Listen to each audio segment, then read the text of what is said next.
गया। अर्जुन ने क्या देखा? तत्रा पश्यस्तं पाता पितृमदाचार्यं मातुलनिवातां पुत्रान् पौत्रान् सखीं सदा श्वशुरान् सुहृदश्चैव सेनयोरपि। अर्जुन ने 5 जनरेशंस का गेट टुगेदर देखा। अर्जुन ने ये बोला भगवान को देखना चाहता हूँ। तो जब भी कोई चीज देखते हैं उसका क्या प्रभाव पड़ता है वो हमको कभी पता नहीं रहता। व्यक्ति में जिज्ञासा रहती है, बहुत कुछ देखना चाहता है कई बार, लेकिन जब वो परिस्थिति में आता है तभी उसका इफेक्ट उसको समझ में आता है। अर्जुन ने बोल दिया, तुरंत मेरा दोनों सेनाओं के बीच में खड़ा किया, भगवान ने खड़ा कर दिया। तत्र अपश्यत्, तब अर्जुन ने देखा। स्थिता क्या देखा? पितामह, सबसे पहले तो ग्रेट ग्रैंडफादर के दर्शन हो गए, विष्णु पितामह। आचार्य, टीचर्स देखे, द्रोणाचार्य देखे। मातुलान, मामा आदि, शल्य। भ्रातरान, भाई लोग सब खड़े। पुत्रान, पुत्रों को देखा, पुत्रों के पुत्रों, पौत्रों को देखा, सखाओं को देखा, मित्रों को देखा, और सुहृद, जो सुहृद थे, ससुर थे, इतने सारे लोगों को अर्जुन ने देखा। तान समीक्ष्य सर्वानुदेया भक्तुं सर्वानवस्थितान् कृपया मया विष्णु। जैसे इतने सारे लोगों को देखा, इमोशनल हो गया अर्जुन। 5 जनरेशन से गेट टुगेदर, विष्णु पितामह जैसे सीनियर व्यक्ति। अब अर्जुन ने जब इन लोगों को देखा तो इन लोगों के साथ जितनी भावनाएं जुड़ी हुई थी सब जागृत हो गई। अर्जुन को याद आया कि विष्णु पितामह बचपन से बहुत दिखलाते हैं, यही द्रोणाचार्य ने इन्होंने धनुष पकड़ना सिखाया। वही द्रोणाचार्य सामने बैठे और इतने सारे मेरे सुहृद हैं, वेल विशर्स हैं। कभी कुछ कंफ्यूजन होता था तो इनसे मैं सलाह लेने जाता हूँ। यहाँ पे मेरे पुत्र आदि खड़े हैं, इनको मैं आशीर्वाद दिया करता हूँ। तो ये सारे लोगों का अर्जुन देगा, अर्जुन की स्थिति एकदम ठीक हो गया। कैसे मैं युद्ध कर सकता हूँ लोगों से? तो अर्जुन ने सोचा नहीं था पहले कि सिचुएशन इतना इंटेंस हो जाएगा। अर्जुन इसलिए देखना चाहता था ताकि अच्छे से विश्लेषण कर सके किससे युद्ध करना है। लेकिन हमें देखा तो एकदम किसी परिस्थिति में जब व्यक्ति जाता है तब उसकी गहराई को समझता है। जब तक वो परिस्थिति उसके साथ होती नहीं है वो समझता नहीं है, उसके लिए वो थ्योरी है, प्रैक्टिकल। और जब हम जीवन में किसी परिस्थिति में आते हैं तभी कृष्ण भावना या भक्ति में हमारे जीवन में कितनी गहराई है उसका हमें पता चलता है।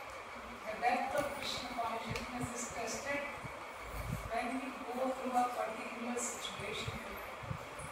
जब हम किसी परिस्थिति में जाते हैं तब हमको पता चलता है कि कृष्ण भावना कितनी तो अर्जुन जैसा इतना बड़ा महारथी, लेकिन उसके साथ क्या होगा कि ये आधा चैप्टर हुई।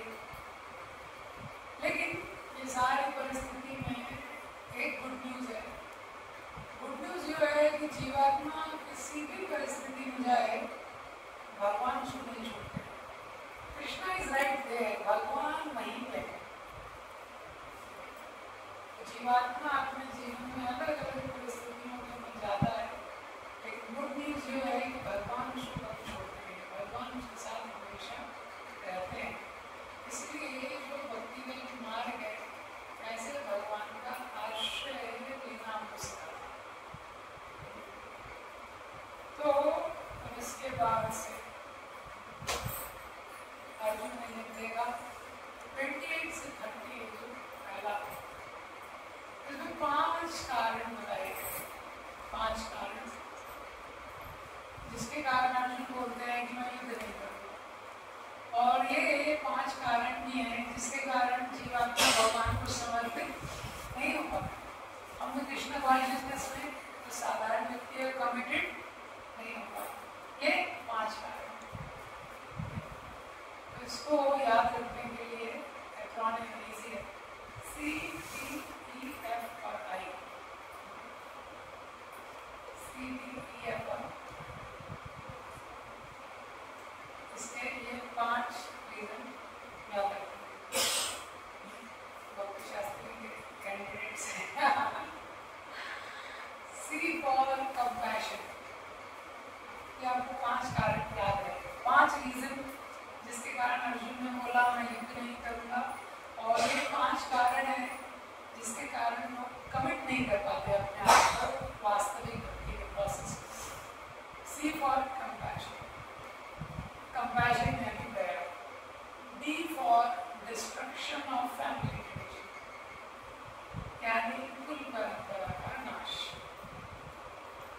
E for enjoyment, E for enjoyment, भोग करने की इच्छा। F for fear of sin, fear of sin। I for indecision। तो ये 5 में इसको चर्चा करेंगे आज। तो ये 5 कारण, तो हम जब भी इस संसार में कर्तव्य को निभाना आसान है। इंग्लिश में जो शब्द है ड्यूटी, शास्त्र में जनरली उसके इक्विवेलेंट शब्द है धर्म, लेकिन धर्म का बहुत विस्तार है। धर्म जो शब्द है, ड्यूटी को व्यक्ति लगता है मैं ड्यूटी में जाता हूँ, ड्यूटी तो इस संसार में जो कर्तव्य करते हैं, कर्तव्य पालन इतना आसान नहीं, क्योंकि कर्तव्य पालन के लिए पहले व्यक्ति को पता होना चाहिए कि मेरा धर्म क्या है, धर्म का पूरा ज्ञान होना चाहिए, उसके बाद उसको पालन करने का जिम्मेदारी मिलेगी। तो धर्म क्या है, इसके लिए इम्पोर्टेंट है कि वो उसका आइडेंटिटी है। तो अर्जुन को अभी अपने आइडेंटिटी में कंफ्यूजन हो गया, इसकी चर्चा अगले अध्याय में करेंगे, लेकिन आज कुल मिला के चर्चा करेंगे। जिनमें वो अपना कर्तव्य पालन करने का प्रयास करते हैं, तो इस कर्तव्य पालन में बहुत सारी बाधाएं आती हैं। 5 C फॉर कंपैशन, तो 28 से 30 श्लोक है। दृष्टाय मंसुजनम कृष्णा सत्संगोपस्थितम सीदन्मांगात्राणि मुखं च परिशुष्यति। जैसे अर्जुन ने कृष्ण एवं स्वजनम, जैसे अपने स्वजनों को अर्जुन ने देखा, जैसे उनको देखा युद्ध में युद्ध के लिए तत्पर अपने सामने खड़े, सीधे अर्जुन के अंग कांपने लगे, मुखं च परिशुष्यति। तो अर्जुन का मुख सूखने लगा। तो गर्मी का सीजन नहीं था, और तो गर्मी से हम लोग का मुख सूख रहा है, लेकिन भगवत गीता कब ये दिसंबर, गीता ये दिसंबर में आता है, और कुरुक्षेत्र में ठंड रहती है, तो ठंड में भी अर्जुन का मुख सूखने लगा। शरीर में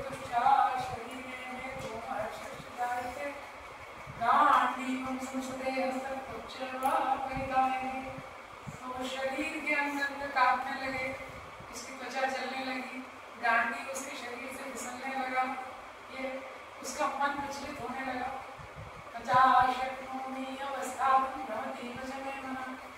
अर्जुन अपने आप को खड़े होने में असमर्थ था। इसको बोलते हैं इंग्लिश में इमोशनल ब्रेकअप। जैसे आपने मूवी में देखा है ना, वो कोई एक्टर्स है, वो फोन पे सुनती है हीरो का एक्सीडेंट हो गया, तो क्या होता है, फोन गिरता है, उसके हाथ में कुछ प्लेट होती है, वो प्लेट गिर जाती है। तो ये फिजिकल इशू नहीं है, मतलब उसमें शारीरिक क्षमता है वो प्लेट को उठाने की, लेकिन क्या है इमोशनल ब्रेकअप। अर्जुन का इमोशनल ब्रेकडाउन। तो निमित्तानि च पश्यामि विपरीतानि तेषु, तो ये पहला रीजन यहाँ पे। तो अर्जुन को लगा अरे युद्ध करने का कुछ नहीं लग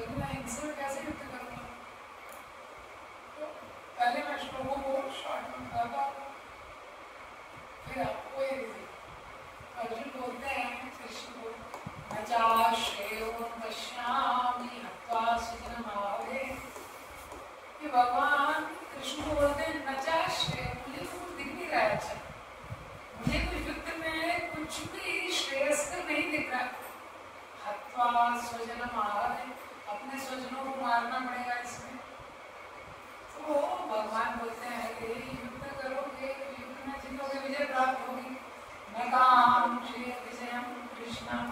अर्जुन बोलते हैं विजय नहीं चाहिए, अरे विजय प्राप्त करोगे तो राज्य मिलेगा, नचा राज्यम सुखान निजा। और अर्जुन बोलते हैं मुझे राज्य भी नहीं चाहिए, मुझे सुख भी नहीं चाहिए।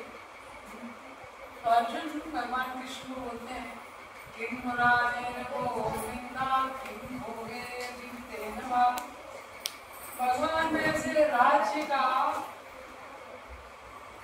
क्या करूँगा मैं, ऐसे राज्य का। अर्जुन बोलते हैं कृष्ण कि मैं क्या करूँगा इस प्रकार के राज्य को। किम राजेन गोविंदा किम भोगे जीतेन वा। और ऐसे भोगकारी के जीवन में क्या करूँगा, मुझे इस राज्य की कोई इच्छा नहीं। क्यों?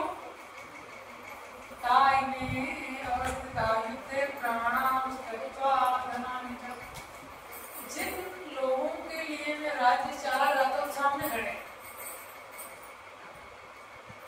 और अपने प्राण देने के लिए रेडी हैं। पहले मैं कोई भी कंपटीशन जीतता था, उसके बाद सबसे पहले भीष्म पितामह के पास जाता था कि तो मैं मेडल जीता।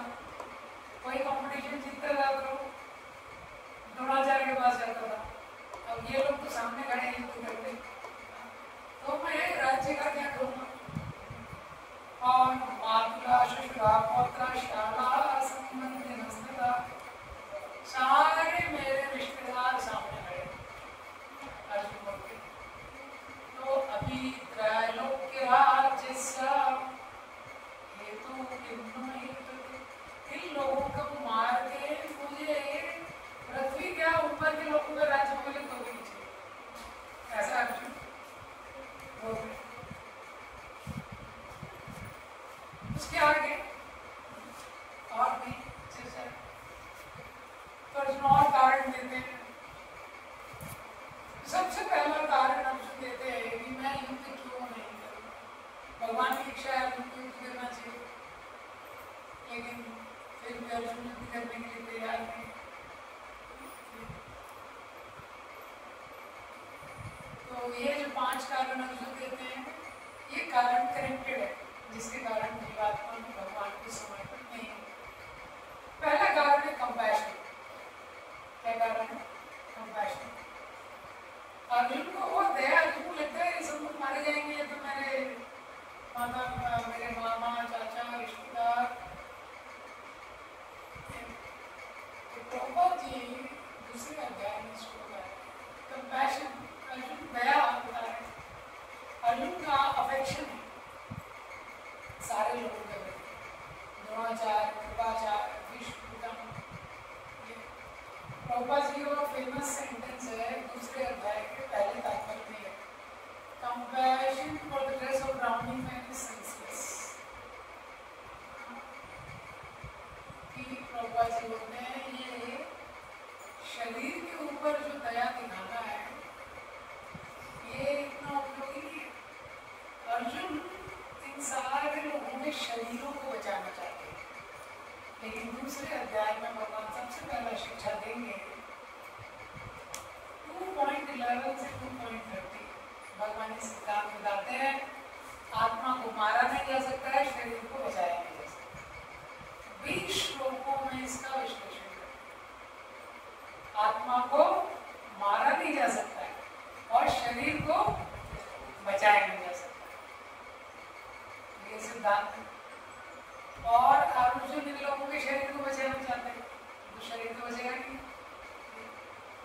तो क्या होता है जब हम शरीर में दया दिखाते हैं, जैसे प्रभुपाद जी उदाहरण देते हैं, कोई व्यक्ति डूब रहा है, तो व्यक्ति डूब रहा है, दूसरा एक व्यक्ति है लाइफ गार्ड होते हैं, लाइफ गार्ड वो कूदता है उसको बचाने के लिए, और वो जाता है और जाके उसका कोट उतार के ले आता है। तो वो बोलता है कि मैंने बचा लिया। किसको बचा लिया है? कोट ले आता, लेकिन वो व्यक्ति क्या है, वो तो डूब गया। तो इसको प्रभुपाद जी बोलते हैं compassion for the dress of drowning है। कोट बचाने का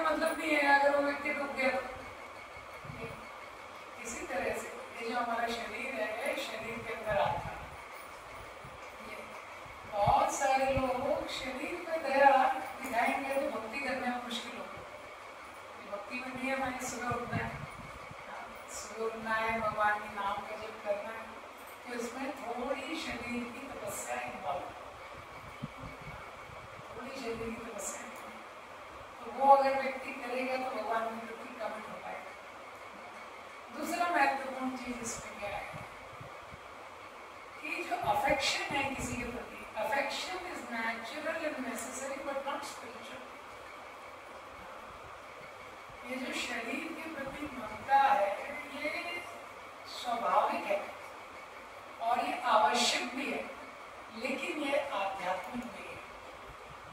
पशु पक्षी जितनी योनियां हैं सब अपने बच्चों का ध्यान रखते हैं, सब लोग अपने परिवारजनों का ध्यान रखते हैं। मनुष्य की क्या विशेषता है, वो आत्मा का ध्यान रखते हैं। ऐसे प्रभुपाद जी कारण देते हैं, स्त्री थी, उसने बहुत, उसका एक बहुत फेवरेट तोता था।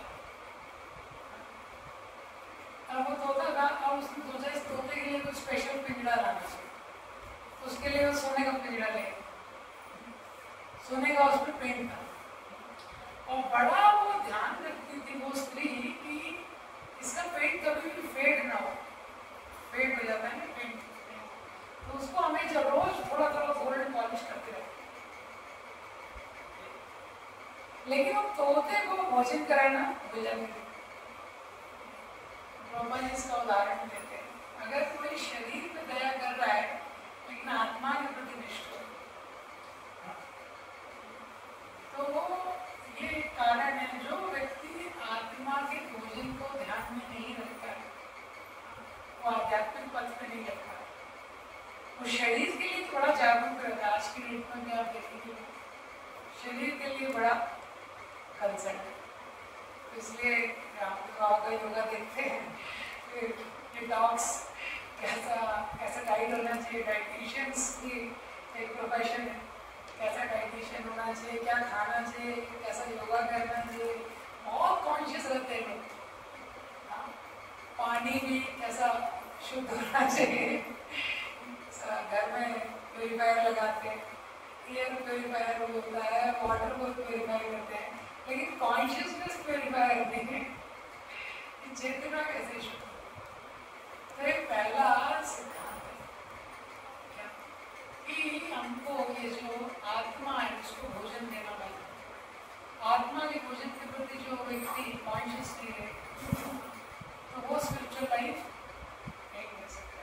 तो आत्मा को भोजन देना है तो उसको समझना पड़ेगा कि ये दो आइडेंटिटी, संसार में व्यक्ति की पहला चीज होती है आइडेंटिटी, और जब आइडेंटिटी का क्लैरिटी होता है तो उसके बाद क्या होता है कि रिस्पॉन्सिबिलिटी लेता है। तो आइडेंटिटी का बहुत क्राइसिस होता है। तो जो भी चीज़ है वो हमारे आइडिया से है, कोई व्यक्ति सोचता है, स्त्री सोचती है मैं माँ हूँ, तो उसकी आइडेंटिटी क्या आएगी, मैं अब वो टीचर है तो उसकी आइडेंटिटी क्या हो गई कि मैं टीचर। कोई बिजनेसमैन है उसका आइडेंटिटी क्या हो गया कि मैं बिजनेसमैन। अभी कोई व्यक्ति है वो अपर क्लास में, तो वो उसकी आइडेंटिटी, उसका घर जैसा है, कोई बंगलों में रहता है, कोई विला में रहता है, फार्म हाउस में रहता है, तो वो उसकी आइडेंटिटी मतलब जिससे वो आइडेंटिफाई करता है। हाँ, मैं सोसाइटी में मेरा ये स्टेटस है, मेरा घर इतना बड़ा है, मैं ऐसी गाड़ी में चलता हूँ, मैं इसका इन लोगों का पिता हूँ, इतने लोगों का मालिक। लेकिन जीवन में क्या होता है, ये आइडेंटिटी यहाँ शेप होती है, मिलते रहते। जैसे कोई सोचता है कि मैं, कोई स्त्री सोचती है मैं माँ हूँ, लेकिन बच्चे उसके बाद सुनते नहीं, तो उसकी आइडेंटिटी हिलने लगती है। बच्चे जब बड़े होते हैं, टीनेज में आते हैं, तो वो एक अलग साइकोलॉजिकल प्रोसेस पे घुस जाते हैं, तो सुनते नहीं किसी। तो माता पिता की आइडेंटिटी हिलने लगती है। अरे हम सोच रहे थे हम तो माता पिता हैं, लेकिन हम पीछे पड़े हुए हैं, आइडेंटिटी हिल गई ना। कोई व्यक्ति सोचता है मैं इतना धनवान बिजनेसमैन हूँ, लेकिन बिजनेस कोलैप्स हो गया, अब उसकी आइडेंटिटी वो हिल गई। सब लोग देख रहे थे इतना सक्सेसफुल है, इतना सक्सेसफुल, समझ गया। तो बाद व्यक्ति रिस्पॉन्सिबिलिटी।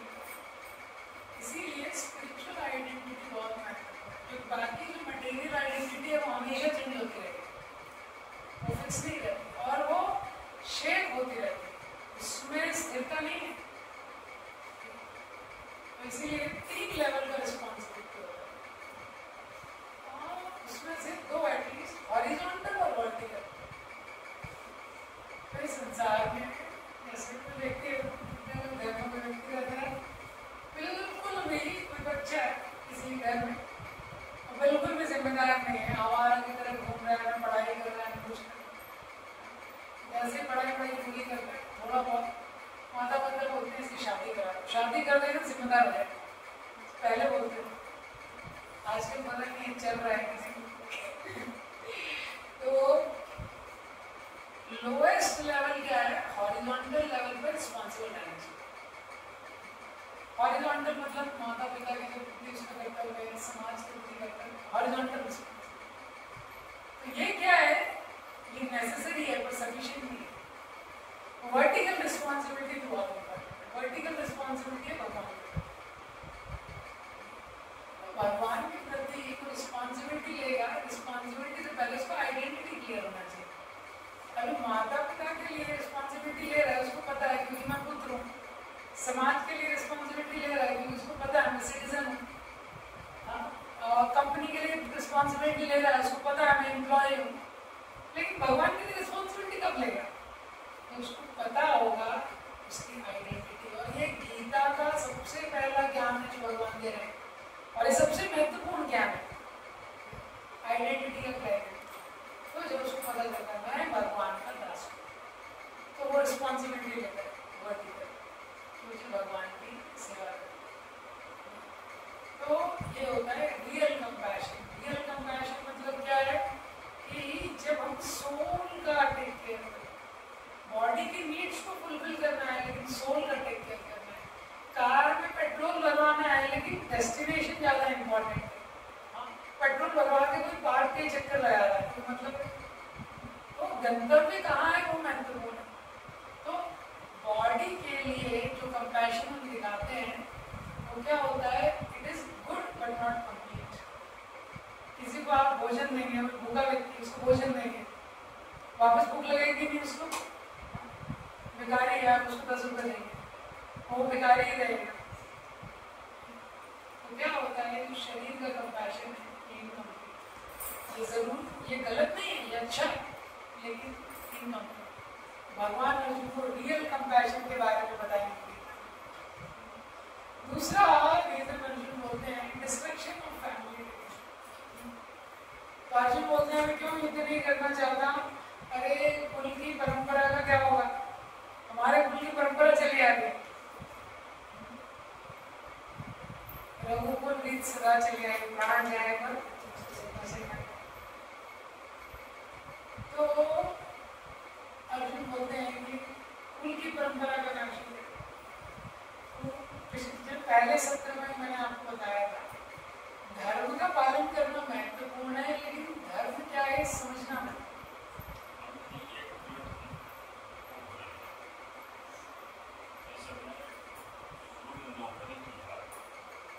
तो मैं कंप्लीट करता हूँ, देखो फ्लो ब्रेक हो जाएगा, इसके बाद तो जो डिस्ट्रक्शन ऑफ फैमिली रिलेशंस मिलता है, अर्जुन को लगता है कि कुल परंपरा का नाश हो जाएगा। तो कुल धर्म महत्वपूर्ण है, लेकिन ये व्यक्ति को पता होना चाहिए कि धर्म का तत्व है, धर्मस्य तत्वम एतद्वायम्, जो धर्म का तत्व बहुत बुरी है। यमराज और यमदूतों का प्रसंग है श्रीमद् भागवतम में 6वें स्कंद में, जहाँ पे 12 महादेवों का उल्लेख। तो धर्म अलग अलग स्तर पर होता है। तो अर्जुन सोच रहे हैं कुल धर्म का नाश हो जाएगा, लेकिन भगवान को पता है कि अगर अर्जुन युद्ध नहीं करेंगे तो सारे धर्म का नाश, भगवान को पता है। इसी तरह कई बार जो व्यक्ति होता है वो भगवान को समर्पण नहीं करता है क्योंकि उसको धर्म का सिद्धांत पूरी तरह नहीं मालूम है। तो जब धर्म का सिद्धांत नहीं मालूम है किसी एक चीज का पालन करना चाहता है तो उसमें काफी चीजें कॉम्प्रोमाइज हो जाती है। जैसे मैंने आपको उदाहरण दिया था, जैसे कोई ब्राह्मण है, ब्राह्मण के लिए धर्म क्या बताया गया है? सत्यम, क्षमा, दमा, तपा, शौचम, अहिंसा, शांतिराजनम। तो पहला चीज है ब्राह्मण के लिए उसको सत्य बोलना चाहिए। अब कोई ब्राह्मण है लेकिन पीछे से कोई कसाई है, उससे गाय छूट गई, और वो गाय बेचारी भागती हुई जा रही है और ये ब्राह्मण बीच में बैठा है, वो कसाई से पूछता है तो गाय कहाँ गई? तो इसको क्या करना चाहिए? सत्य बोलना चाहिए, असत्य बोलना? लेकिन ब्राह्मण का पहला धर्म है कि उसको सत्य बोलना। तो ये उदाहरण मैंने आपको पहले सत्य में दिया था। इसका मतलब क्या है कि धर्म के स्तर होते हैं, धर्म के अलग अलग स्तर होते हैं। श्रीमद् भागवतम में 7वें स्कंद में इसका वर्णन दिया हुआ है, धर्म अलग अलग स्तर पर होते हैं। तो सत्य बोलना धर्म है, लेकिन ये सर्वश्रेष्ठ धर्म नहीं है। सर्वश्रेष्ठ धर्म भागवतम के पहले स्कंद के दूसरे अध्याय के 6वें श्लोक में बताया, सवे पुंसाफल होते हैं ये तो भक्ति में पुरुष, जो भगवान को प्रसन्न करता है धर्म तो साक्षात हाईएस्ट धर्म, उसको बोलते हैं परो धर्म। उसके नीचे बहुत अलग अलग स्तर के धर्म बताए गए। अगर किसी ब्राह्मण को ये नहीं पता है, वो सत्य बोल देगा, तो वो सत्य बोल के वो धर्म नहीं अधर्म कर देगा। इसी तरह जो खुद धर्म का पालन करना चाहते हैं, लेकिन भगवान को पता है कि खुद धर्म का पालन करेंगे तो सृष्टि में से धर्म का जो धर्म का मेन सिद्धांत उसमें कॉम्प्रोमाइज हो जाएगा। जैसे बलि महाराज थे, बलि महाराज के गुरु कौन थे? शुक्राचार्य। बलि महाराज की मृत्यु हो गई थी, मृत संजीवनी से शुक्राचार्य ने जीत किया, और शुक्राचार्य ने, बलि महाराज हार गए थे, शुक्राचार्य ने विश्वजीत यज्ञ कराया। तो बोलते ना रैग टू रिचेस, बेकारी से एकदम टॉप, इतना उसको सक्सेसफुल किसने बनाया? शुक्राचार्य ने बनाया। लेकिन बलि महाराज यज्ञ कर रहे थे, उस यज्ञ में आपको कथा पता है, श्रीमद् भागवतम के 8वें स्कंद में आती है, वामन देव आते हैं भिक्षा मांगने। वामन देव आते हैं ब्राह्मण का रूप धर के, तो बलि महाराज से भिक्षा का संकल्प लेने लगते हैं। शुक्राचार्य उनको बोलते हैं, अरे संकल्प छोड़ दो, अरे ये विष्णु है, 3 पग भूमि मांग रहा है, तो 2 पग में ही सब नाम लेगा। पहले बता देते हैं, पहले फोरकास्ट कर देते, 2 पग में सब नाम लेगा, 3 पग दे भी नहीं पाओगे, सब ले लेगा। अब बलि महाराज बोलते हैं, लेकिन मैंने संकल्प ले लिया है, और तो धर्म है ब्राह्मण को देने का, और जो विष्णु है, सब कुछ तो विष्णु का है। विष्णु आया है तुम कैसे छोड़ सकता हूँ? अगर विष्णु मांगने आया है तो दे के रहो। तो उन्होंने अपने गुरु का त्याग कर दिया। शुक्राचार्य भी शास्त्रों से बता रहे थे, शुक्राचार्य शास्त्र से बताते हैं श्लोक, देखो अगर तुम्हें संकल्प त्यागते हो तो अधर्म नहीं है।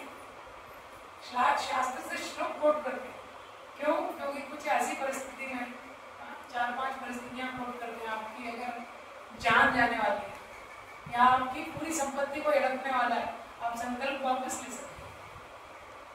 लेकिन बलि महाराज को पता था श्रेष्ठ धर्म है, तो समर्पण है वो सबसे श्रेष्ठ धर्म है। बलि महाराज ने बोला मैं तो दूंगा। तो इसीलिए ये सिद्धांत बताओ कि हम लोग भी कई ऐसे घर में रहते हैं, परिवार में रहते हैं, हर परिवार में कुछ कुल देवता होते हैं, कुल की परंपरा होती है, उसका सम्मान करना चाहिए, महत्वपूर्ण है। लेकिन धर्म के सिद्धांत को भी अच्छे से समझने का प्रयास करना चाहिए। कुल धर्म है वो महत्वपूर्ण है, लेकिन हो सकता है कि उससे भी श्रेष्ठ धर्मों का वर्णन शास्त्रों में किया गया। बलि महाराज का उदाहरण तो बहुत उदाहरण शास्त्रों में दिए गए। वैसे तो गुरु का त्याग नहीं करना चाहिए, लेकिन वही शास्त्र बोलता है कि करना चाहिए अगर वो विष्णु के समर्पण में बाधा बन जाए ऐसा। इसलिए देखिए आप प्रश्न करेंगे, मैं उत्तर करूंगा, लेकिन फिर आपका और प्रश्न आएगा।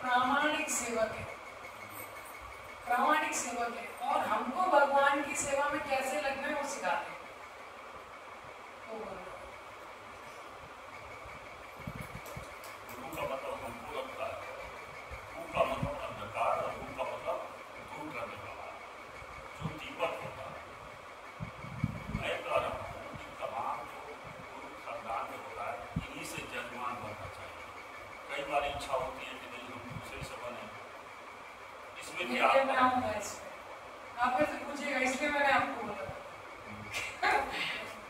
करेंगे चर्चा करेंगे, कोई दिक्कत नहीं है, आप उस लेक्चर के बाद आराम से चर्चा कर सकते हैं। थोड़ा लंबा या तो व्यवहारिक को बताइए, इसे काम व्यवहारिक को बताइए, बताते जा रहे हैं तो हम लोग किताब से पढ़ लेंगे, बढ़िया से बताइए तो नहीं, तो वही मुझे जितना पता है उतना मैं बताने का प्रयास कर रहा हूँ। अच्छी जानकारी नहीं तो वही मैं बता रहा हूँ, मैं तो जितना पता है उतना प्रयास कर रहा हूँ, उसमें आपको और कुछ पूछना तो हम लोग चर्चा कर सकते हैं। ये जो आपने बताया है ये शाब्दिक अर्थ है, समझ गया? मैंने जो आपको बताया है व्यवहारिक अर्थ है। आपने बोला सामान्य शब्दों में बताइए, तो मैं संस्कृत श्लोक भी कोट कर सकता हूँ, लेकिन मतलब नहीं,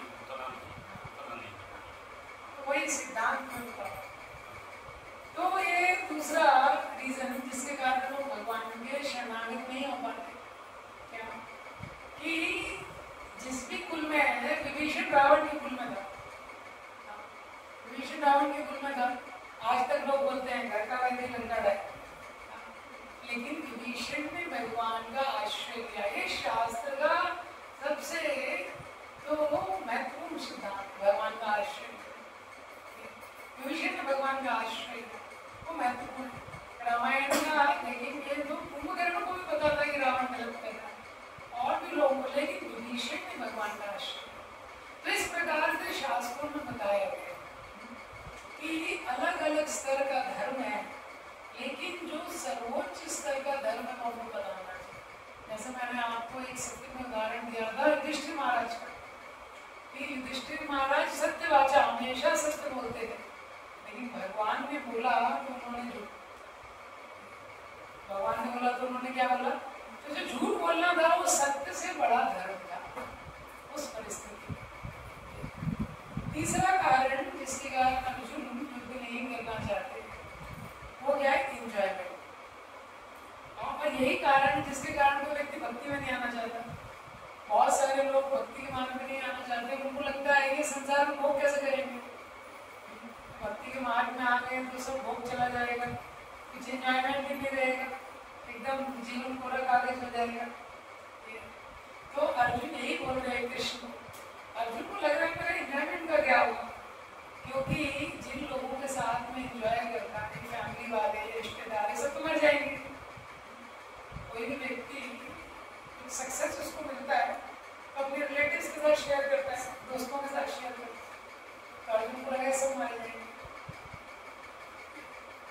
इसी तरह से एक साधारण व्यक्ति सोचता है, लेकिन वास्तव में हमको जीवन एंजॉय करने के लिए नहीं मिला है। मतलब एक्सटर्नल जो रियल एंजॉयमेंट है भगवान को एंजॉयमेंट देने में। प्रहलाद महाराज 7वें स्कंद में बोलते हैं जो व्यक्ति के सुख दुख का महत्वपूर्ण कारण है भौतिक सुख के लिए प्रयास। भौतिक सुख के लिए हम लोग प्रयास करते हैं, उससे ज्यादा दुखी हो जाते हैं। भौतिक सुख के लिए जो प्रयास करते हैं उससे क्या होता है? ज्यादा दुखी हमारे जीवन में हम हो जाते हैं। तो वास्तविक सुख किसमें है? जब जो व्यक्ति है वो भगवान की सेवा में लगता है। भगवान की सेवा के लिए उसको अपने कुछ भौतिक सुख का त्याग करना पड़ता है, लेकिन जब वो भगवान को संतुष्ट करता है तो उसको संतुष्टि मिलती है। ये विज्ञान है, ये विज्ञान। क्या विज्ञान है? जिस प्रकार से पेड़ की जड़ में कोई पानी डालता है, पेड़ की सारे अवयवों जो है, पत्तियां, तने, शाखाएं, सब में पानी पहुंच जाता है। इसी प्रकार से जो भगवान की सेवा में लगता है तो उसको रियल एंजॉयमेंट का अनुभव होता है। मटेरियल एंजॉयमेंट का जो प्रयास करते हैं, जैसे एक व्यक्ति था, वो चल रहा था, तो बोलता भगवान मैं कब से चल रहा हूँ, पैदल में थक गया, तो मुझे कुछ घोड़ी दिला दे। भगवान से प्रार्थना करता है, प्रार्थना करते घोड़ी आ जाती है। आगे घोड़ी आती है तो उसको लगता है अच्छा हो गया, भगवान ने घोड़ी दिला दी। तब वो घोड़ी के ऊपर बैठ के थोड़ी देर चलने लगता है, तो घोड़ी पे बैठ के बाद चलने लगता है, तो क्या होता है? वो देखता है घोड़ी से धीरे धीरे आसक्त हो जाता है। घोड़ी कितनी अच्छी है, इसकी वजह से आसानी से चल पा रहा हूँ, एकदम ओबीडियंट घोड़ी जैसा बोलता हूँ। लेकिन वो घोड़ी गर्भवती होती है तो थोड़े दिन में उसको बच्चा हो जाता है, जब बच्चा हो जाता है तो घोड़ी चलना बंद कर देती है। तो सोचता है घोड़ी चल क्यों नहीं रही है, कोई बताता है अरे वो उसको बच्चा हुआ है तो बच्चे को छोड़ के कैसे जाएगी वो, और वो गर्भवती में अपने वैसे चल नहीं सकती है, आपको लौट लेके बोले क्या करना पड़ेगा, बोलेगा ये सिंपल सा चीज है, बच्चे को उठाओ आगे जाओ, पीछे पीछे घोड़ी आएगी। तो वो बच्चे को अपने सर पे उठाता है और फिर आगे जाता है और पीछे पीछे घोड़ी आती है। बोलता है ये भगवान तूने क्या किया, मैंने घोड़ी मांगी थी घोड़ी पे चढ़ने के लिए, अब एक घोड़ी मेरे ऊपर चढ़ गई है।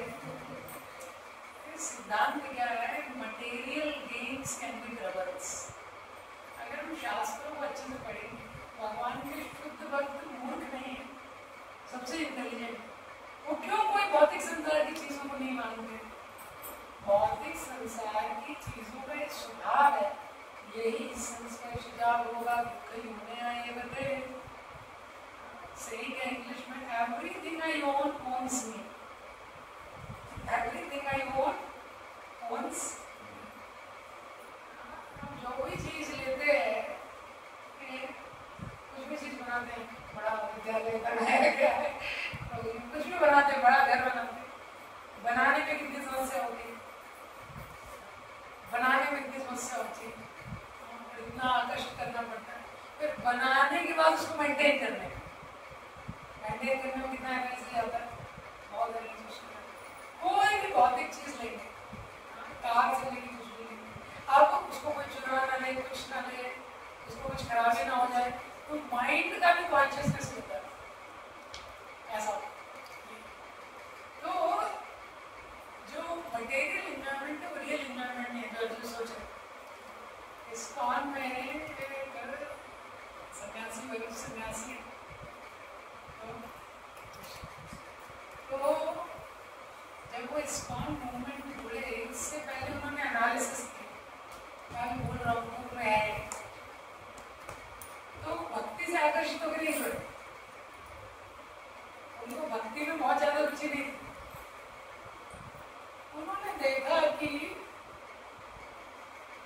मटेरियल लाइफ का, उन्होंने देखा कि मैं अभी जो जीवन जी रहा हूँ तो मेरी मटेरियल लाइफ कैसे चल रही है, और अगर मैं भक्त बन जाता हूँ फिर मेरी मटेरियल लाइफ कैसे चलेगी, स्पिरिचुअल लाइफ को कोई कैलकुलेशन नहीं मिलती। तो भौतिक स्तर पे भी वो इस निष्कर्ष पे आए कि अगर हम भगवान के भक्त बन जाते हैं तो मटेरियल लाइफ भी और ज्यादा पीसफुल है। इस निष्कर्ष पे समझने के लिए तो बहुत कठिन नहीं है, बहुत आसान है। तो एक भी भक्त बन जाता है, 4 नियमों का पालन करने लगता है, उसकी गलत आदतें छूट जाती हैं, उसके अननेसेसरी खर्चे कम हो जाते हैं, माइंड की बहुत अननेसेसरी एंजाइटी कम हो जाती है, अच्छे लोगों के साथ उसकी मित्रता हो जाती है, अच्छे समाज में जुड़ जाता है, तो मटेरियली भी वो ज़्यादा हैप्पी रहता है।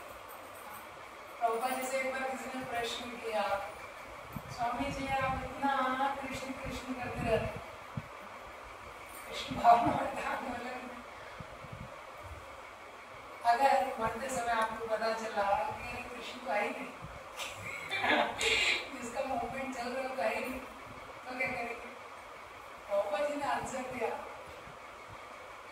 कि see, even if at the end of the life I got to know there is no Krishna, अगर मृत्यु के समय ये भी पता चलता है सपोज मुझे कि कृष्ण नहीं है, तभी भी अगर मैं अपने जीवन में पीछे मुड़ के देखता हूँ, भक्तों का संग इतना आनंद में जीवन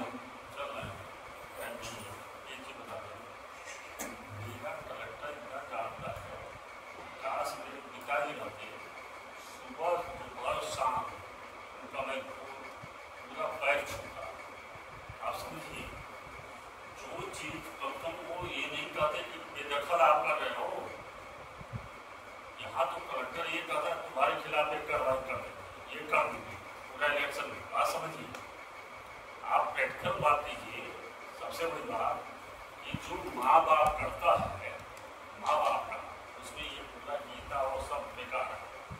प्रैक्टिकल बात ये है कि जो हम अपने हमारे पिताजी जब तक जीवित रहे उतना महत्व नहीं समझे। जब हमने इस नौकरी में एज SDM में तब मैं देखा कि मेरे पिताजी रहते, माता जी के बारे में नहीं कह रहा हूँ, मेरे पिताजी रहते तो मैं सुबह दोपहर शाम उनका पैर छूटा और कम से कम इतना तो करता, कम से कम हमारे प्रॉपर्टी से बेदखल तो नहीं कर रहा हूँ। उसके आगे मैं बता दूँ कुछ व्यवहारिक चीज सुनी। मैं यहाँ से प्रवचन कर जब मैंने थोड़ा हमारा भी मन है, जब राजा दशरथ के जब शादी तय हो गई सब कुछ, तो उसके बाद होता है चाहने के बाद स्थिति ये हुई जो उनका दूत था जनक जी के राजा दशरथ का दूत गया तो जनक जी ने ये कहा अरे ये लोग व्यवसाय कर रहे हैं। कहा कि नहीं हमारी पीढ़ी के यहाँ से कैसे हाथ होगा। तो भूषण जी ने कहा है, क्योंकि थोड़ा बहुत सुनते हैं, भूषण जी ने कहा कि कहीं आप जाएंगे और नौकर है और नौकर जो बात बताता है उसकी आचरण से मालिक का पता चल जाता है कि मालिक कैसा है। जैसे इस विद्यालय में जैसे मैं कहा कि यार अंदरकारी करवा दो, क्या अंदरकारी करवा दिया। और महाराज जी भी मैं बता रहा हूँ, सीधी सी बात है कि जितने रिश्ते जितना जो आप कह रहे हैं, हनुमान जी से बड़ा कोई नहीं है, राम जी कुछ नहीं है। और राम जी के पास इतना तप रहता तो आज अयोध्या में भाजपा नहीं हारती। और अयोध्या के मंदिर हमेशा ये हनुमान जी के मंदिर हर जगह रहता। और हनुमान जी के लिए मंगलवार को सब लोग व्रत रहते हैं। अब बता दीजिए राम के लिए कोई व्रत रहता है? कोई नहीं रहता है, क्योंकि उन्होंने कहा कि भक्त जो हमारा है, मैं आपको बता जो भक्त हमारा रहता है वो सर्वोपरि होता है। हो गया आपका। तो इसका वैसे कुछ ज़्यादा लिंक नहीं है, तो मैं इस पर अभी कमेंट नहीं करूँगा। ये आपके पास समय है तो मैं आपको बता सकता हूँ बहुत डिटेल में, अगर आप सुनना चाहते हैं तो। मैं यहाँ पे नहीं बताऊँगा, लेकिन अब पहले विषय कंप्लीट करूँगा मैं भी बताऊँगा। तो जैसे मैंने बताया अभी तक, तो इससे क्या होता है, डिस्ट्रैक्शन होता है। इसीलिए हमेशा अंत में बोलना चाहिए। इससे बोलते हैं जो फ्लो है ब्रेक हो जाता है। कलयुग में वैसे ही बहुत मुश्किल है समझने के लिए, गड़बड़ नहीं होता है, किससे डिस्ट्रैक्शन होता है। तो जैसे मैंने तीसरा चीज बताया, कंपैशन, डिस्ट्रैक्शन, उसके बाद मैं उसके बाद हिंदी में भी अनुवाद कर रहा हूँ, थोड़ा ध्यान से सुनिए। थोड़ा सुनने में ध्यान दीजिए आप, क्योंकि आपके जो अंडरस्टैंडिंग है ठीक है, वो इनकम्प्लीट है। तो तीसरा है एंजॉय। फिर संसार में अर्जुन को लगा कि मैं कैसे एंजॉय करूँगा, उसको लगा मैं एंजॉय नहीं कर पाऊँगा।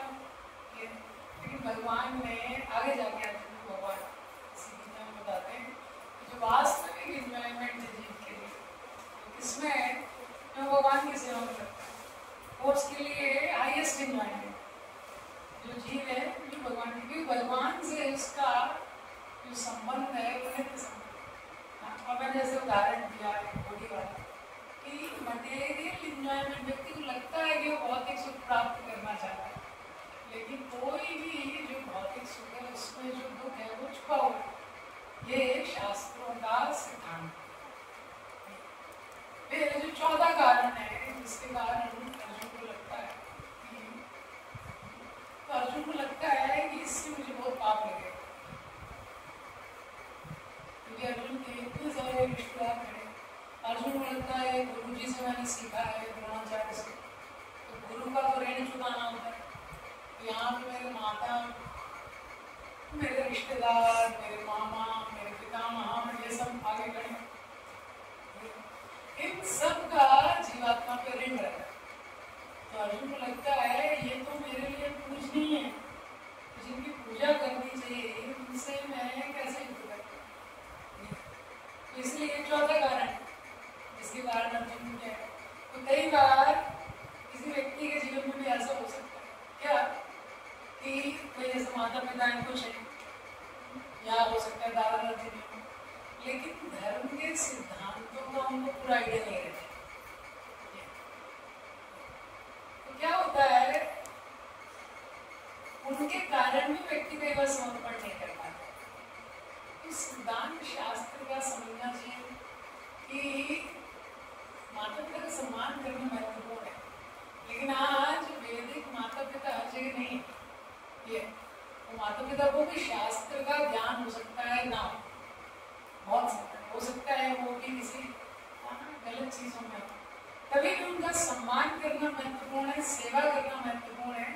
लेकिन जो शास्त्र का ज्ञान उनके पास नहीं है तो आपको सही जगह से लेना पड़ेगा। तो अर्जुन को लग रहा है कि ये इतने सारे मेरे रिश्तेदार हैं, ये है, इनका मृत्यु हो जाए मुझे पाप लगेगा। लेकिन श्रीमद् भागवत में बताया गया देव ऋषि भूता प्रणाम मित्रणाम नायं गणोचारणीं च राजन् सर्वात्मनोया शरणं शरण्यं ततो मुकुन्दं परिहर्त्य कर्मम्। देव ऋषि भूता प्रणाम मित्रणाम, व्यक्ति में ये सारे ऋण है, हर व्यक्ति के ऊपर देवों का ऋण। देवता रहते हैं, देवता बारिश करते हैं, अलग अलग चीजें प्रदान करते हैं, तो यज्ञ के द्वारा अग्निहोत्र के द्वारा देवताओं का ऋण पूरा। ऋषियों का ऋण है, ऋषियों ने इतने सारे शास्त्रों को लिखा है, ऋषियों का ऋण। देव ऋषि भूता, भूत मतलब बाकी जीवात्माओं का भी ऋण है, क्योंकि स्टडी करेंगे इकोलॉजिकल बैलेंस होता है। सर सारे जो जीवात्मा है, जो जितने पशु पक्षी होते हैं सब उसमें कॉन्ट्रीब्यूट करते हैं, वो भी कुछ ना कुछ कर रहे हैं। देव ऋषि भूत आत्म मीन्स रिश्तेदार, हमारे जो रिलेटिव्स रहते हैं उनके प्रति भी ऋण रहता है, उनसे हमको इतना स्नेह मिला है, पितरों का भी ऋण रहता है। लेकिन नायम, इनमें से किसी का भी ऋण उस व्यक्ति पे नहीं है सर्वात्मनाय शरणं शरण्यं, जो पूरी तरह से भगवान की शरण ले लेता है। गतो मुकुंदम परिहृत्य कर्तम, मुकुंद भगवान का एक नाम है, भगवान का एक नाम है मुकुंद। मुकुंद का मतलब क्या है? Mukund means giver of liberation, जो मोक्ष को प्रदान करने वाले को मुकुंद है। मोक्ष मतलब मुक्ति, व्यक्ति के जीवन में जो कष्ट है या मृत्यु जरा व्याधि का जो चक्र है उससे मुक्त करने वाला। जब व्यक्ति भगवान का शरण लेता है तो पूरी तरह मुक्त हो जाता है, तो उसमें कोई भी ऋण उसके ऊपर नहीं लगता। तो यही भगवान अर्जुन को समझा रहे हैं कि ये सब सिंस तुमको चिंता करने की आवश्यकता नहीं है। क्यों? क्योंकि आगे जाके भगवान गीता में बताने वाले हैं अर्जुन को 18वें अध्याय, सर्वधर्मान् परित्यज्य मामेकं शरणं व्रज अहं त्वां सर्वपापेभ्यो मोक्षयिष्यामि मा शुचः। ये सारे धर्मों का परित्याग करके मेरी शरण में आओ। तो वो हाईएस्ट चीज है। तो 4 रीजन है इसमें। पहला रीजन, कोई व्यक्ति है वो केवल शरीर के ऊपर फोकस है, उसको भक्ति करने वाली, जिसका केवल परिभाषा है जीवन का ही शरीर। दूसरा रीजन, तो कोई व्यक्ति है जो जिसको धर्म का ज्ञान नहीं, धर्म का ज्ञान है लेकिन वो हो सकता है कंप्लीट ना हो सकता है ये ज्ञान कंप्लीट ना। तो ये नहीं कहना चाहिए कि गलत है, लेकिन वो इनकम्प्लीट हो सकता है, जैसा कि हम देख सकते हैं कई लोगों को रहता है। और ई फॉर एंजॉयमेंट, कोई व्यक्ति सोचता है कि मैं कैसे एंजॉय करूँगा, क्योंकि उसको एंजॉयमेंट का सही परिभाषा नहीं पता है। Enjoyment in the disease condition aggravates the disease प्रोपॉजिट बोलते हैं। अगर कोई व्यक्ति बीमार है, किसी को टाइफाइड है, वो कचौड़ी एंजॉय करना चाहता है, तो वो एंजॉयमेंट क्या है उसके लिए? तकलीफ हो जाएगी, यही भगवान अर्जुन समझा, हमको भगवान को समर्पण करना चाहिए तो वास्तविक आनंद जीवन का अनुभव कर सकते हैं। फिर CBEF और फियर ऑफ सिन, जो भी व्यक्ति के ऊपर ऋण है इस संसार में, जब वो भगवान का आश्रय लेता है वो सारे ऋणों से मुक्त होता है। तो भगवान का नाम है मुकुंद, वो सारे ऋणों से व्यक्ति को मुक्त कर सकते हैं। जैसे कोई व्यक्ति होता है संसार में, किसी को अगर पनिशमेंट हो गया, लाइफ टाइम इम्प्रिजनमेंट में भी किसी को हो गया, किसी को ऐसी सजा मिल गई कि वो नहीं छूट सकता, लेकिन एक लास्ट ऑप्शन उस कैदी के पास रहता है इस संसार में, कॉन्स्टिट्यूशन में वो डायरेक्ट पेटिशन डाल सकता है president of India, direct petition डाल सकता है। और प्रेसिडेंट ऑफ इंडिया अगर इंटरफियर करता है तो उसकी सजा वो कम भी कर सकता है, उसको छुड़ा भी सकता है, और उसको किसी को एक्सप्लेनेशन देने की जरूरत नहीं। ये संसार में भी ऐसा हुआ। इसी तरह जब भगवान का शरण लेते हैं, भगवान जी को मुक्त कर देते हैं, सारे ऋण माफ उसके, देवताओं के प्रति जो था, ऋषियों के प्रति था, पितरों के प्रति था, ये भगवान के शरणागति की महिमा। और लास्ट चीज indiscipline, I for indiscipline. Arjun ने इतना सारा विश्लेषण किया मुझे क्या करना चाहिए, क्या नहीं करना चाहिए, क्या करना चाहिए, लेकिन फाइनल में अर्जुन कंफ्यूज हो गए, मुझे समझ में नहीं आया कि मुझे क्या करना चाहिए। तो गीता में सिद्धांत बताया जाए, अगर कोई व्यक्ति सोचे भौतिक स्तर पे तर्क के आधार पर विश्लेषण करके मैं निष्कर्ष पे आ जाऊं तो बहुत मुश्किल। इसलिए आप देखेंगे लोग तर्क बहुत करते हैं, समर्पण मुश्किल तर्क, और लोगों के ज्ञान में भी शायद थोड़ा, क्योंकि तर्क में कुछ है नहीं ना, कुछ भी कहीं से सुन लिया बस वो भी शेयर कर रहे हैं, ठीक है, अच्छा सेंटिमेंट है कि हनुमान जी है, राम जी तो ऐसे सब सेंटिमेंट है, शास्त्र में तो भगवान का महिमा है। जैसे जब माया देवी प्रकट हुई, कृष्ण भगवान आए, तो कृष्ण से पहले दुर्गा है, माया है। भगवान ने वरदान दिया कलयुग में तुमको ज्यादा पूजा जाएगा, देवी की पूजा ज्यादा होती है।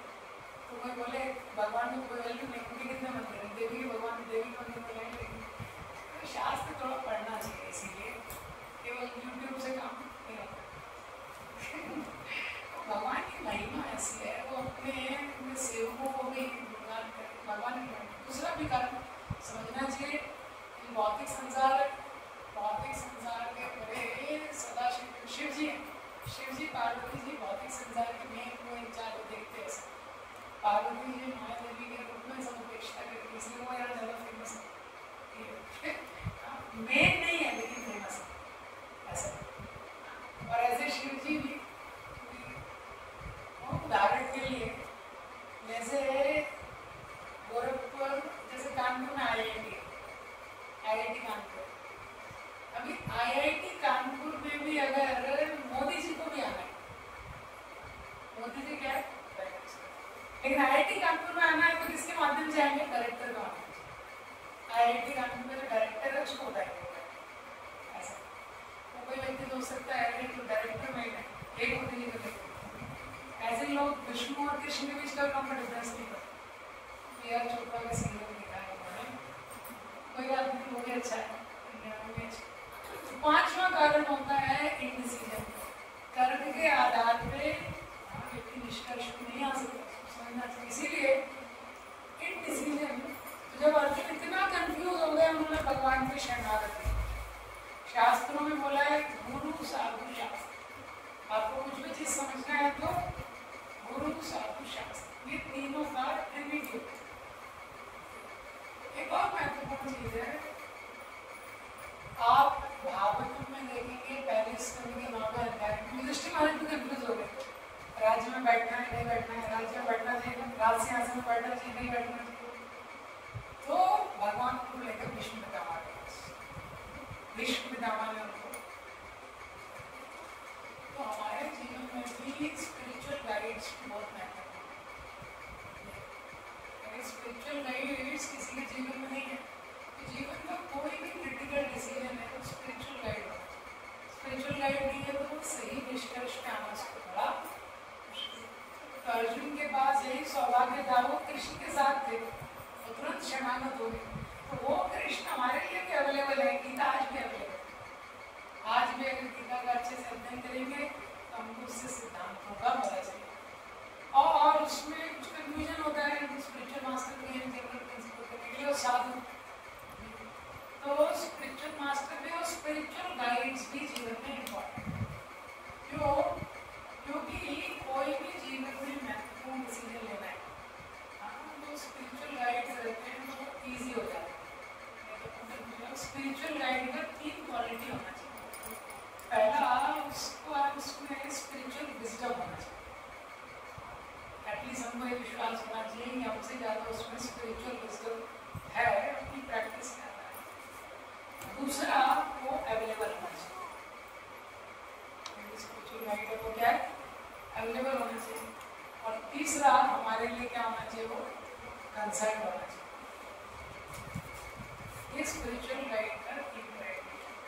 क्योंकि जब वो अवेलेबल होगा, जब उसमें विजडम होगा तभी तो गाइड कर पाएगा। लेकिन विजडम है लेकिन हमको अपॉइंटमेंट नहीं मिल पा रहा है, गाइडेंस कैसे मिलेगा? तो अवेलेबल होना चाहिए। और अपॉइंटमेंट मिल गया लेकिन उसको चिंता नहीं है, हमारे बारे में कंसर्न नहीं है, तो बेस्ट गाइडेंस नहीं देगा। टीचर का बहुत मतलब है। टीचर का मतलब क्या बताया गया है? One who takes the student by hand and raises the student to his level.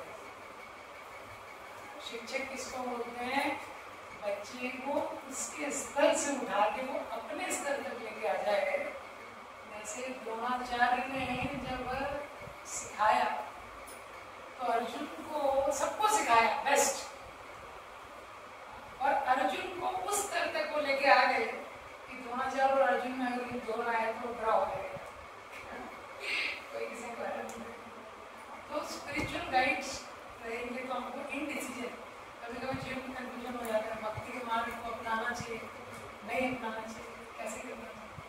तो अगर हम गुरु साहब शास्त्र का आश्रय लेंगे तो उसके लिए हमको मिलेगी। तो पहला अध्याय मोरलेस एनीवे से इंट्रोडक्शन है, इसके बाद से गीता की शुरुआत होगी, दूसरे अध्याय से गीता की शुरुआत होगी। बहुत बहुत धन्यवाद आप लोगों का,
अतिथि के लिए भी क्राइटेरिया है। जो आ रहे हैं ना, हाँ, तो इसीलिए हमको ये सिद्धांत समझना चाहिए, कोई भी आ रहा है हमारा भाव उसके प्रति सम्मान का होना चाहिए, इंटेंशनली, मतलब भाव से उसको कष्ट नहीं पहुंचाना चाहिए, हमारा भाव रहना चाहिए इसकी सेवा कैसे कर सकते हैं ये। अभी लेकिन उसमें आपको देखना है कि व्यवहारिक रूप में आप किस स्तर तक उसको कर सकते हैं। व्यवहारिक रूप में उसको जब ये सिद्धांत है, जब सिद्धांत को व्यवहार में लेके आते हैं तो व्यक्ति को अपना देशकाल परिस्थिति देखना पड़ेगा। तो देशकाल परिस्थिति के हिसाब से आप 10 सेवा कर सकते हैं, कीजिए, और उसके बाद अगर आपको लग रहा है कि वो अनुकूल तरह से व्यवहार नहीं कर रहा है तो आप उसको एक्सप्रेस कर सकते हैं, मतलब आप उससे उसको ये बता सकते हैं।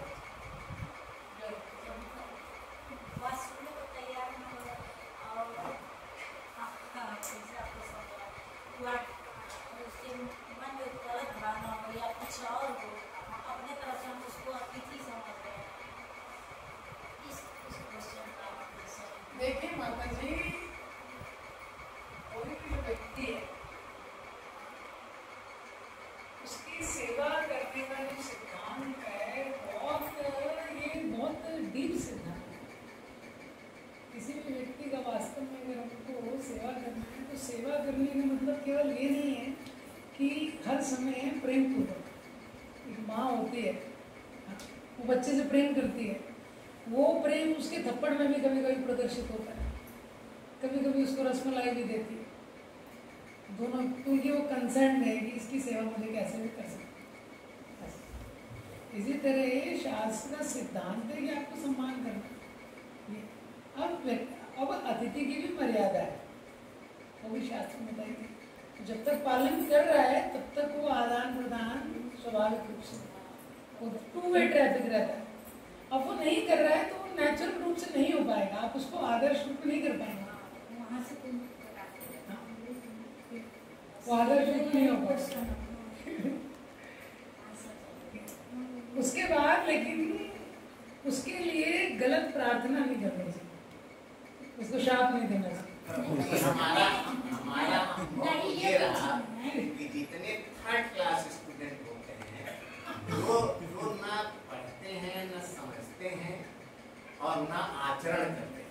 तीन बात, ना पढ़ते हैं, ना समझते हैं, ना आचरण करते हैं, वही जो है वो तरह तरह के तर्क और हम तो इलाहाबाद विश्वविद्यालय से पढ़े हुए हैं। हमारे यहाँ उसमें जब जो है वो टीचर जब पढ़ाता है तो कभी ये नहीं है कि किसी को जहाँ खड़ा हुआ वहाँ का बैठ थर्ड क्लास वालों को बैठ जब पूरा लेक्चर दे लिया उसके बाद वो मौका देता है अब तुमको जो पूछना हो सो पूछो। और इसी तरह से जितने जो है वो कोई भी प्रवचन करता है तो पहले उसको बात सुनिए। सुनना आपको है नहीं, आपके पास समय है नहीं, आप जो है वो भागे भाग सोचते हैं कि बस अब ये पूछ लें कि भाई गुरु माने क्या होता है और इससे हम लेके चले जाएंगे और हम बड़े विद्वान हो जाएंगे। इस मूर्खता की बात है। तो वो आए, अब उनके पास न समय है, न बैठने का समय है, न सुनने का समय है, न समझने का समय है, और फिर जो है वो अपना भागे कि भाई जो है हमने पूछ लिया बात हो गई। स्वामी जी हमको आपको लास्ट में पूछे हैं और इसका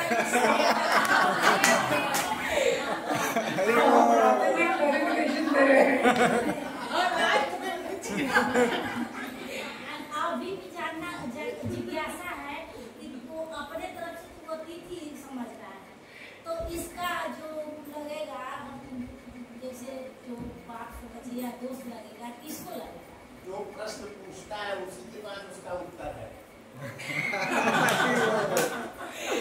मुझे लगता है क्वेश्चन आंसर डिपार्टमेंट में उसी को डेलीगेट कर दो, तो इट इज हैंडलिंग बेटर। के देव भाव तो कहा गया है, लेकिन अतिथि के रूप में कोई और आ जाए तो उसके अंदर की भावना को हम पहचान पाएंगे। जब इतनी समझ आपके पास है तो आपके पास ये भी समझ है कि आपको उससे कैसे डील करना है, तो कर लीजिए बात खत्म। है कोई ने परेशान की है। देखिए माता जी, हमको जैसे प्रभु जी ने बताया, देखिए अपनी बुद्धि का उपयोग करके देश का परिस्थिति के अनुसार हर व्यक्ति व्यवहार करता है। शास्त्रों में सिद्धांत है उसको भी अपनाने का प्रयास करता है। और ये संसार ऐसा है, इसमें फिर भी त्रुटि तो होनी है, कुछ ना कुछ पाप जीव को लग ही जाता है। जो अच्छा है वो तो अच्छा ही समझेगा। और 99% लोग ऐसे हैं, 99% जो थोड़ा बहुत पढ़ते भी हैं, थोड़ा बहुत समझते भी हैं, आचरण एक ढीले का नहीं। ये हम पढ़ते भी हैं, थोड़ा समझते भी हैं, लेकिन आचरण नहीं करते। और जो है वो जो सबसे बड़ा पियक्कड़ होगा वही सबसे ज्यादा प्रश्न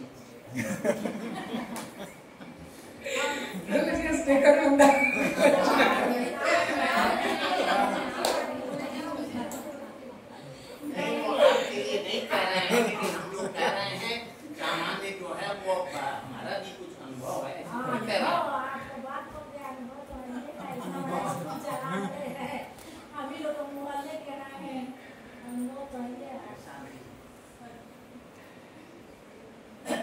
देखिए आध्यात्म जो है आचरण का विषय।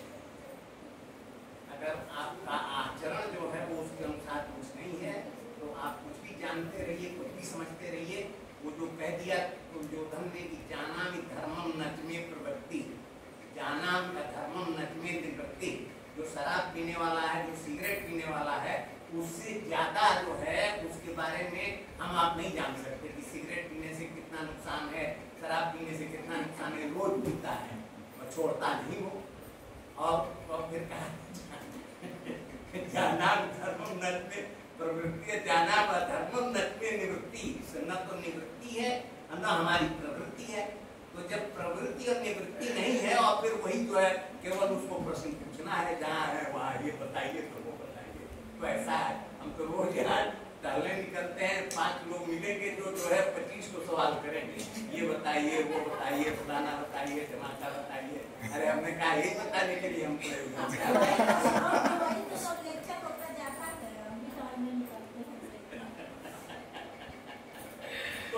तो ये वो लोग हैं जो आचरण के नाम पर जीरो है। बस ये है कि हाँ हम ये जानते हैं तो हम वो जानते हैं। अब वो बोल दिए कि हनुमान जी का, अरे भाई ऐसा है कि हनुमान जी भगवान जी से, राम जी से अलग कहाँ है कि आप जो है बात कर रहे हो कि हनुमान जी के मंदिर कहाँ है और राम जी के नहीं है और फलाना नहीं है। देखा की बात कर रहा है क्या? राम जी तो खुद कहे हनुमान जी को कल युग में ले जाए, वो ऐसे क्वेश्चन है कि हाँ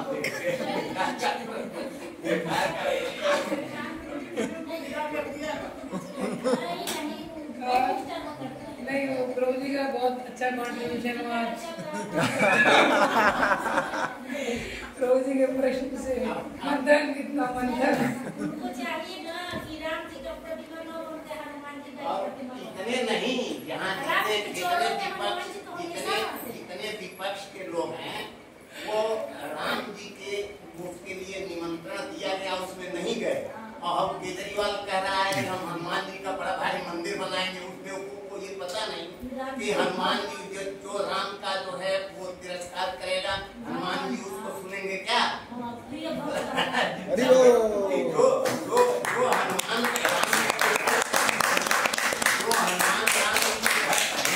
जो राम जी का तिरस्कार करके और हम कहें हनुमान जी की बड़ा मंदिर बनाएंगे तो जो है हनुमान जी उसे स्वीकार करेंगे। हनुमान जी खुद रहते हैं हमेशा, वही तो उनका क्वेश्चन हमको भी सुपर आश्चर्य लगा।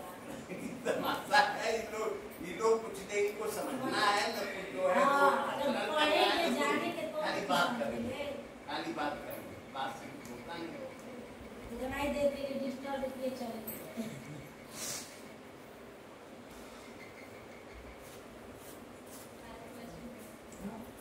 यस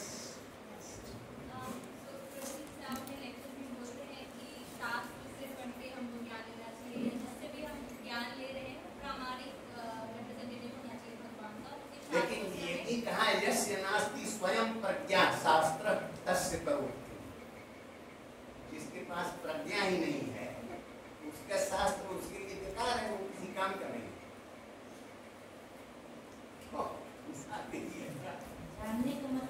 जीवन में लाना है। कंप्लीट कीजिए। प्रज्ञा चाहिए तब तो है शास्त्र का कुछ समझ में बहुत आएगा। सारे शास्त्र हैं और हर शास्त्र जो है किसी अलग चीज के बारे में, अलग टॉपिक के बारे में बात करता है। So how do we decide कि शास्त्र में भी which scripture should we follow and this is the one thing that we should hold on to instead of getting confused. तो इसीलिए देखिए माता जी आपका प्रश्न जैसे प्रोजिनस पे टिप्पणी किया, प्रज्ञा नहीं है तो शास्त्र क्या करे। और शास्त्र में आता है कि बहुशास्त्र बहुवाक्य चित्त भ्रमे कोई। बहुत सारे शास्त्र हैं, बहुत सारी चीज़ों के बारे में बोलते हैं, लेकिन इसीलिए ये गुरु साधु शास्त्र का एक ट्रिनिटी है। कई जगह इसका वर्णन हुआ है, गुरु साधु और शास्त्र। इसमें गुरु सबसे विश्वसनीय है, शास्त्र सबसे प्रामाणिक है और साधु सुलभ है। ये तीनों का कॉम्बिनेशन, तो बुद्धि नहीं है सपोज इसके पास, लेकिन तीनों का कॉम्बिनेशन है। इसलिए शास्त्र भी पढ़ेगा कंफ्यूज हो गया, लेकिन गुरु से क्लैरिफाई कर सकता है। अब गुरु